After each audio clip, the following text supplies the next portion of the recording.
Hi, hello, good evening everyone. Welcome back to Unacademy UPSC Articulate YouTube channel. This is Nisha Najmuddin, your educator at Unacademy, an expert in Indian economy, current affairs and MCQs. So today in this particular fundamentals of economy in just 30 minutes, we are here with part 3 of monetary policy instruments. So now in today's class, the most interesting part is, as you all know, we'll be choosing one particular topic of discussion, then a quick concept bite, with the proper interlinkaging of their trending current affairs and also the previous year questions. If not, the mock questions from the so-called area which you can expect for the examination will be discussed. Keeping all these things aside, the most interesting part is, out of the topic we have been discussing for the past 2 days in video number 6 and 7, which talks about monetary policy. We saw what is monetary policy, objectives and the instruments in a detailed manner. So we may think that, let's say, the whole set of 7 to 8 instruments only monetary policy is having, and that is what the government, or let's say the RBI, Central Bank of our country, is using to control inflation or money supply in the economy. But today in this particular session, you have a little more extra information I can tell you, which talks about what? Which talks about the unconventional monetary policy or tools. I repeat, the unconventional monetary policy or tools. So now today's topic of discussion is quite interesting, and also it is one of the highly trending economy current affairs topic as such, along with the concepts. So a lot of interesting and amazing topics like what are the non-traditional or the unconventional monetary policy tools used by the Central Bank of our country, India, that is RBI, in the most emergency situations. That is what we are going to see. Okay, so you can see something called as quantitative easing or the QE concept. Then next is, you can see something called as helicopter money. So when you talk about helicopter money, what is this helicopter money? Come on, hold on. Let's, as and when the video is going on, you'll get to know what it is all about in detail. Followed by something called as long-term repo operations, that is LTRO. We have studied about repo rate as the traditional or the most important instruments of monetary policy. But today, the long-term repo operation is what? The unconventional part of monetary policy. So all these 3 important topics we'll be discussing in today's class. So before that, guys, all those who were asking me regarding the playlist of my so-called fundamental series, there is a playlist created in this particular YouTube channel. This is a link. What you do is, you can click on that and make sure that all the videos, part-wise is available in the playlist. So in a structural and also in a very systematic manner, you'll be able to study them. Clear? Perfect. And also those who are looking forward to enroll for the free and plus close of Unacademy of mine, courses of mine, Nisha IAS Life. Just keep the code in mind. Either if you want to watch a class for free, or if you want to go for the plus subscription, it is the same thing. Clear? Perfect. And every day 6 p.m. if you see, we do have the top 1000 MCQ series class as well in Unacademy. It's free of cost. So make sure that you're actually enrolling for that. The code is Nisha IAS Live. And also for all the updates, feel free to get in touch with me via Telegram. Nisha Najmuddin for UPSC. And also there is a link of my Unacademy profile given below the description box of this particular video. So feel free to follow me there for all the regular updates of my sessions. Clear? Perfect. So here we go, guys. It's time for us to quickly have a look into the 3 important unconventional tools of monetary policy. LTRO, targeted LTR, and also quantitative easing, along with something called as helicopter money. So 4 important concepts in less than 30 minutes with the current affairs we are quickly going to discuss in detail. And here we go. What is LTRO? Long-term repo rate, guys. Let's quickly have a look into it. So basically, repo rate is what? Repo rate is a rate at which the commercial banks will borrow from the RBI, and reverse repo rate is the ulta, right? So now long-term repo rate operations, it's nothing but what? A kind of addition to the existing repo rate and also marginal standing facility. In simple terms, it's one of the unconventional monetary policy tool in which the central bank of your country, that is RBI, what they will do is the same thing. They are also providing money only, but here the time period is 1 year to 3 years. So normally repo rate is for what? It is for a short period, right? For short-term requirements or money only, repo rate has been utilized by the banks. But then in case of LTR, long-term means from the keyword long-term.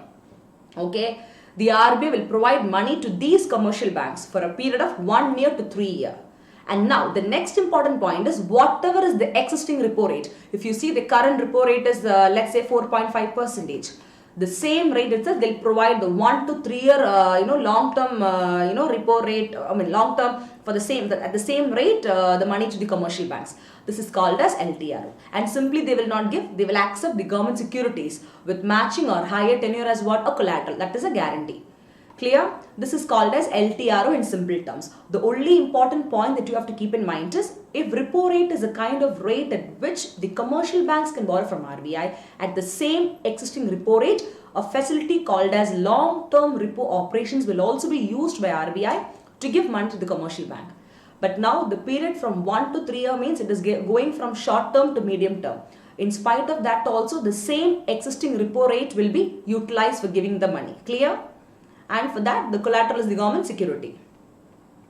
Now people may get confused. If that is the case, means then what is the so-called LAF, that is liquidity adjustment facility, and MSF? How could you say the so-called long-term repo rate is different from that? As I told you, see, the so-called LAF is something which talks about the repo and reverse repo rate. The MSF is what? The same thing. The only difference is that if you want to borrow money overnight, okay, then the commercial banks, the scheduled commercial banks, they can use a facility called as what? Marginal static facilities. Now, the time period, I repeat, the time period is the only single factor which differentiates something called as LAF, which consists of your repo and reverse repo rate, then marginal standing facility, and also the so-called long-term repo operations. That's all. If your MSF is just say basically if you say it's for the overnight transactions or for the period from 1 to 28 days, LTR is from 1 to 3 years. The same rates, that's it. The same prevailing repo rate, money will be given. Now why is money given by RBI, guys? Why would they use such kind of unconventional monetary policy tools? Especially in unexpected emergencies or crisis. Even when your traditional monetary policy tools are not working in the economy, like they are not able to inject proper money into the economic system, guys. You got the point. So now basically to prevent the short-term interest rate in the market from drifting a long way away from the policy rate only, that is a repo rate, such kind of long-term repo operations are undertaken. Clear? So sometimes for your prelims examination, if a question is coming that LTRO, it is a kind of substitute for your LAF and MSF. Absolutely it is nonsense, because this so-called unconventional monetary policy tool, that is LTRO, long-term repo operations, they are not a substitute, rather an addition or a supplement to the existing liquidity adjustment facility, that is repo rates and also the MSF. So please keep this keyword in mind. Clear? Is it very clear to all of you? Now, why do you think it should be important? We know that the banks, okay, they prefer getting long-term funds, and that too at the lower rates. Now, when they are getting funds for a lower rate, means it is beneficial for them as well as for their customers as well. Matlab, let's say for example, the commercial bank like State Bank or Canara Bank or whatever is getting money from RBI, the central bank. Now, when they are able to borrow funds at a lower interest rate, means automatically they'll be reducing the interest rate to the borrowers or the customers who come to their banks to take loans. It is working in that so-called perspective. What happens if the RBI is giving money to the commercial banks at a higher interest rate? The final burden will be on whom, guys? The customers or the clients or the borrowers who come to bank. So that is a basic concept. So we have to always take into consideration the economy perspective, because the economy consists of people from different categories, right? So now we have to keep the interest rate lower. So thus using the so-called facility LTRO, it will help the RBI to ensure that the banks are reducing what? Their MCR, that is marginal cost of lending rate. I have taught you this before. What is it in yesterday's class? The minimum rate at which the banks can lend, and the interest rate of every bank differs. Under the so-called common ceiling or limit, it differs. State Bank can keep 10%, Canara can keep 7% interest rate, it differs. But there is a limit, not more than that they should go, but within that they can fix whatever they want. Clear?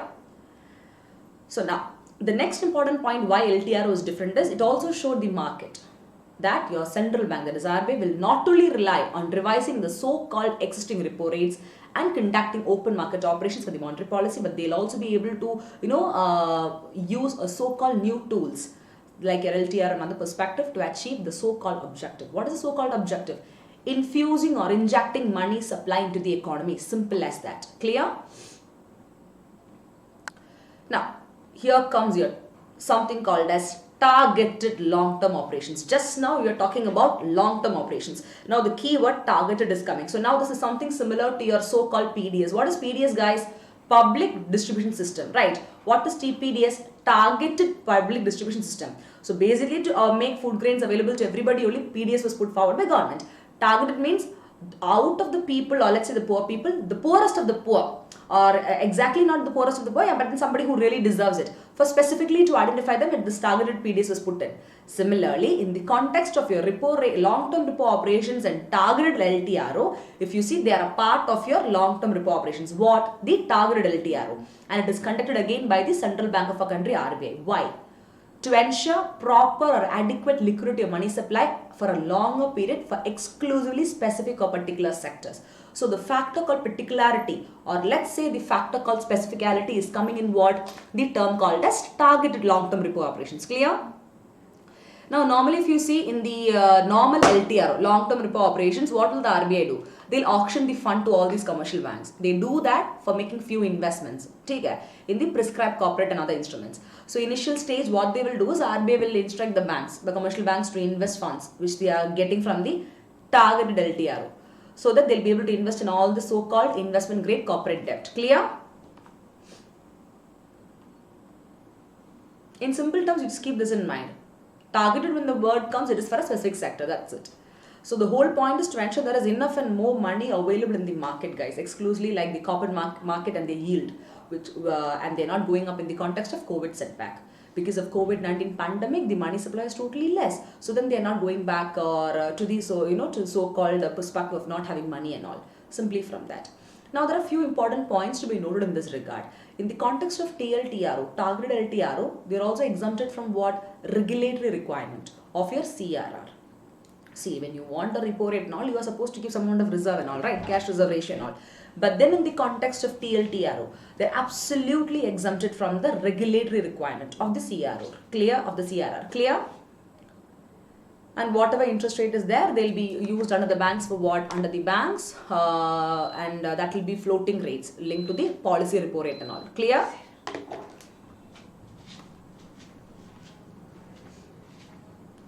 Now, why should you go for something called as targeted? See, at the end of the day, long-term repo operations definitely going to infuse some liquidity or money supply in the economy. Then why do you want to have the so-called targeted LTRO? One simple, in one simple line, I can tell you, in the context of the ongoing COVID-19 pandemic and also the upcoming economic risk, we need to find the so-called, unconventional tools of monetary policy in an upgraded manner, because the corporates, even the corporates, are finding difficult to mobilize funds. Right, and they are even there are large sell-off of the corporate bonds and other instruments in the so-called pandemic. So you have to start targeting few sectors and ensuring that, come on, there is a proper liquidity or money supply in the economy. Clear? That is the real objective of the so-called targeted LTRO commission. You can just go through that also. Is it very clear for all of you? The difference between LTRO and targeted LTRO, you should be, because that's something which is very, very important. Both are same. The whole point is in the context of the keyword targeted. Clear? And also the difference of LTRO and repo rate in the context of time period. Short term, and this is like, let's say, medium term. If repo is for with less than 1 year, if LTRO is for 1 to 3 years.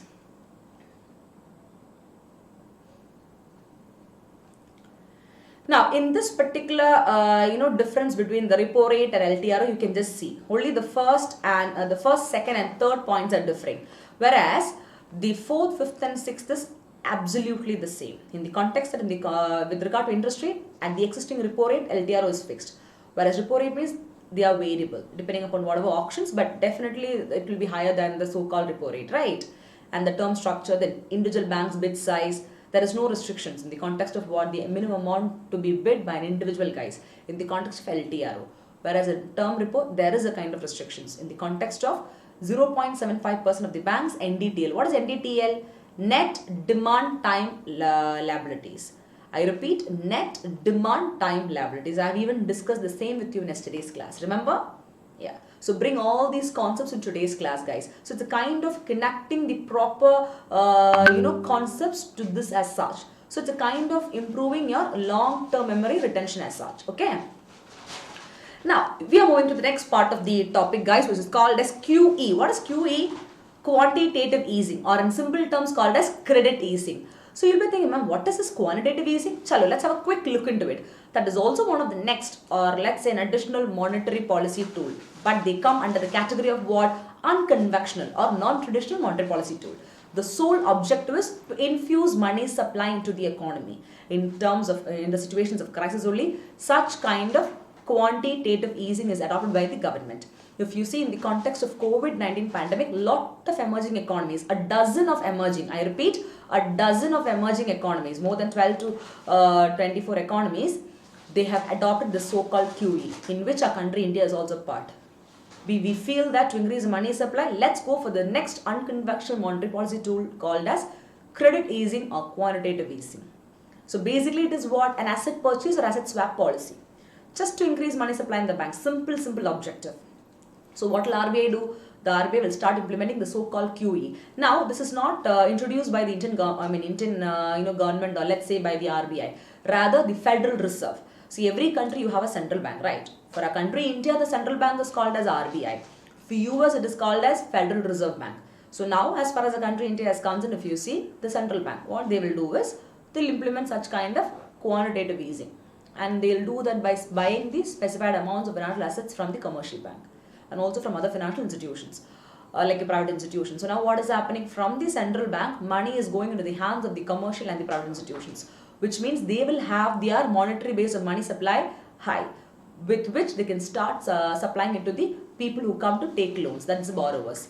So automatically money supply is increasing now. That's the logic here. Same thing, it is actually similar to the open market operations. Take a policy which deals with buying, a selling of short-term government bonds.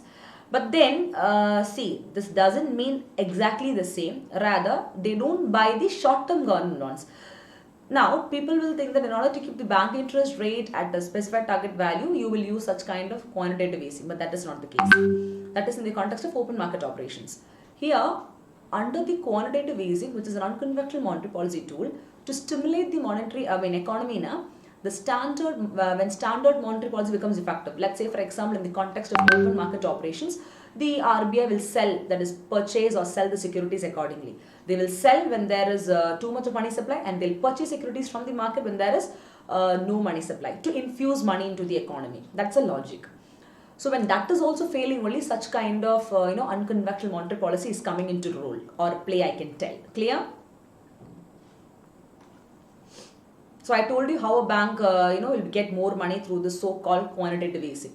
When central bank is buying the so-called financial assets from the commercial or the private institutions, automatically they get money. When their monetary base increase, with that they will start be able to circulate more money into the economy for the borrowers who come over there. Simple as that.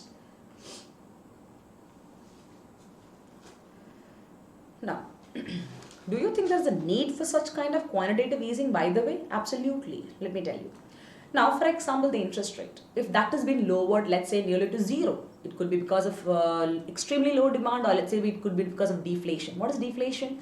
When there is a decrease in the level of prices, the opposite of inflation, right? Then, chalo, it is very much important for us to consider something called as quantitative easing. Why? Because we want to inject money into the economy. And also when there are too much of bad loans, called as non-performing assets, guys. Again, a bank will be scared now. How can we lend money to another person? Be it rich or poor or whatever, we are not going to do that. What if they don't pay back? First of all, the bank's profitability is affected due to all these NPAs or bad loans. So they are skeptical. There is no money supply. Again, to inject money into the economy only, QE, or let's say credit policy or key easing has been put across. Clear? And when the economic system is in a recession or depression in the context of COVID-19 pandemic. Actually, if you see in the year 2020, we were in recession. Don't you think so? Not exactly recession, we were moving into it. What is recession? Slowing down of economic activities. When your employment, investment, sab kuch is down and you're not progressing, right? So to prevent that only, the government came with what? Atmanirbhar Bharat Abhiyan, the 20 lakh crore economic stimulus package. So slowly to shift our economy to the next level. Now the next question is, what happens during such kind of quantitative easing? Now in very common term, I can tell you that the so-called QE, it is basically to infuse more money into the economy, right? Now, under the system, the central bank, RBI, they'll allow the asset swap. So what happens is that all the commercial banks, guys, be it your Central State Bank, Canara Bank, India Bank and all, instead of bonds, they'll have cash. See, in your traditional method, they do not directly give cash, rather they give the bond, security, sub kuch like that. Here, directly cash has been infused. So there is no difference on the net asset liability position. So whereas the so-called net asset liability position, they remain the same. The meaning of that is there will be addition in assets and liabilities column of the central bank. So what happens? The total value of the asset liability that will increase, but the net value will still remain the same. See, though the total asset and the liability of a bank may increase also, when you talk about the net net asset liability position, it's still the same. So now there is no printing of new money. See, when there is no money, what will they do? They'll either borrow, right? The government.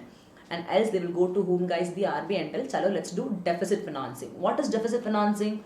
Printing of more currency. But there is a limit for that. So now this is another, unconventional monetary policy tool used by RBI to inject money supply into the economy directly. Clear? In such kind of crisis. But then, do you think it is a good measure? Definitely no. See, everything has a positive and a negative side, a lighter and a darker side. So does your, concept of quantitative easing is all about. And here we go. There are few problems associated with quantitative easing, okay? For example, fatafat, just like that the money supply is increasing. Then what happens? This QE can lead to higher rates of inflation. Sometimes the banks now, they'll even decide to keep the funds, what they generated in the so-called QE in reserve. And they will not lend it. So what happens? Why are you generating money? To give to the people and to increase the money supply. But now when they themselves keep it as a reserve, then what is the point? Kya fayda hai? And now there's a lot of difficulty to gauge how much is required. Do we require 100 crore or 200 crore? We are not sure of the need. Because when in the context of money, how much of a normal money is given, also people are not happy with it. They need more and more. So does the context of economy as such. They're not able to tell exactly how much you require. Next is, it literally destroys the confidence of the economy, guys. And the central bank, they can even start losing their money. And sometimes now, if you are not implementing it properly or aggressively, this will not even work. So the purpose for which it has been introduced will even turn to be the opposite. Basically, to infuse money supply, you would have introduced the quantitative easing, but then it can even turn out to be a reserve, and now no fund will be released into the economy. So many stuffs like that is also there. All this comes under the problems, or let's say the limitations of such kind of quantitative easing. Now, let's quickly have a look into the current affairs perspective of all these topics, guys. Now, before that, if you see, look at this article. Just have a look into it. RBI provides special refinance facility of so and so to 25,000 crore to NABARD. Why? Because all the important banks, like your small finance institutions, your cooperative banks, your RRB, sab kuch, they should be having proper money. That is why your PSL, right? Priority sector lending was also introduced in the context of these banks like RRBs, cooperative microfinance institutions, to ensure that the important sectors are given the loan. 75% of their loan has been transferred to that to bring up all those sectors. And now, in the context of the so-called refinance facility, that is SPF, Special Refinance Facility, guys, by RBI, the governor of RBI, Mr. Shaktikanta Das, said there should be monetary antidote, right? This antidote was nothing but these commercial banks. Now they can start, availing themselves 50,000 crore through something called as TLRTO, Targeted Long-Term Repo Operations. Now did you understand why did we study TLTRO? It is for the increasing money for the specific sectors. Now all these sectors, your RRB banks, your cooperative banks, they require more money. Because majority of rural people, they come to these kind of banks to get money or loan, to get loan, which automatically gives them money supply for various activities. So here goes your TLTRO. Clear?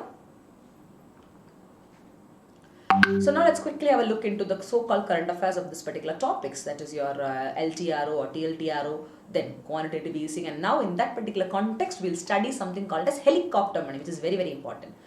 Now, basically I told you why TLTRO, to ensure that in the context of COVID-19, the COVID-19 investors made large sell-off in domestic equity, bond and forest market. Automatically, a greater yield and liquidity of money supply has happened, right? Now, you need something to counter this, the so-called high-cost trend in corporate fund mobilization. That is why the Central Bank of the country, RBI, provided funds to whom, guys? The commercial banks at a very subsidized or concessional rate. Clear?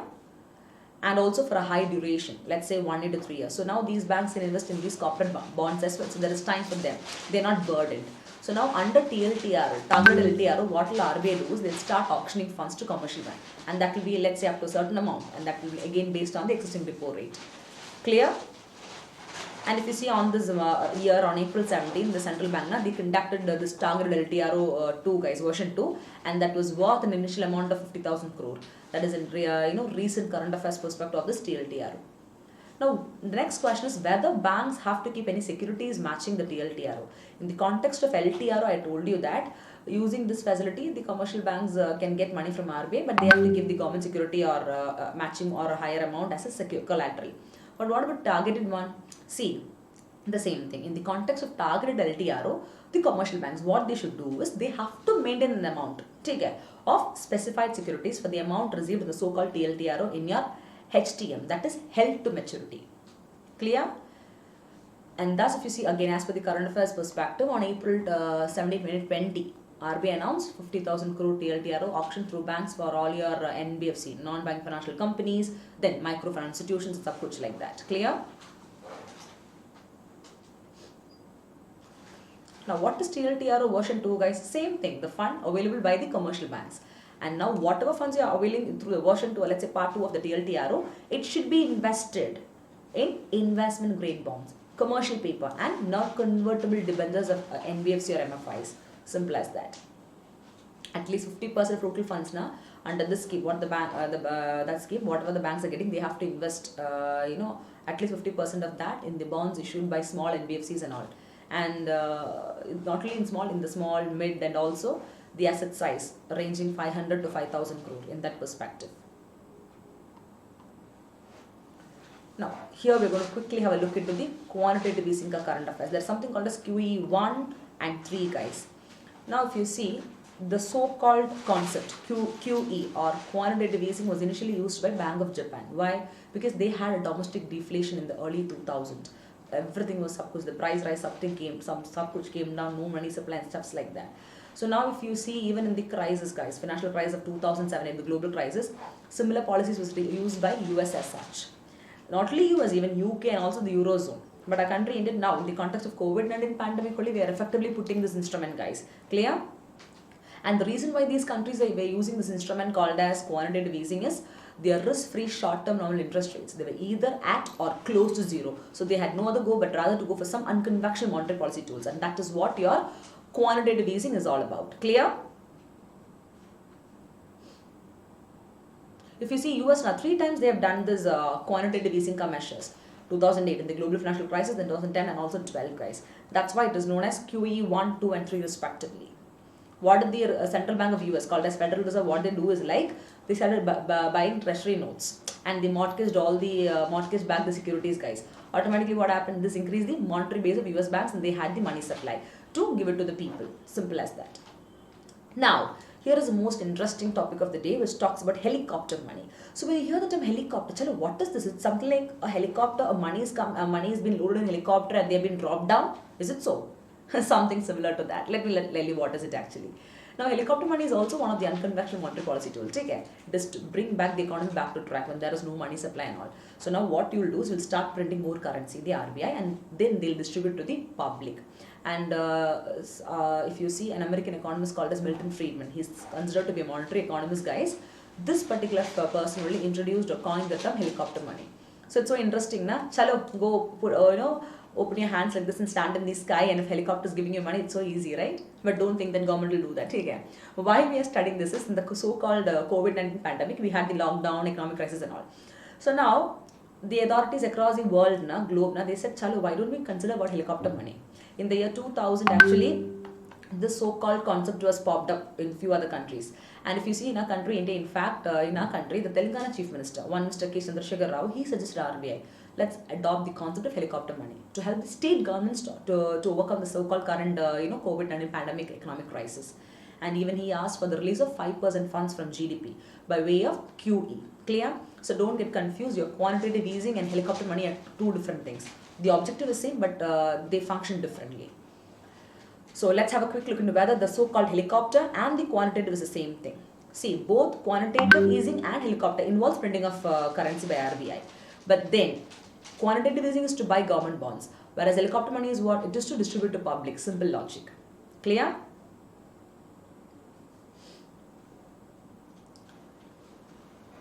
That's all. That's one difference between helicopter money and QE, quantitative easing.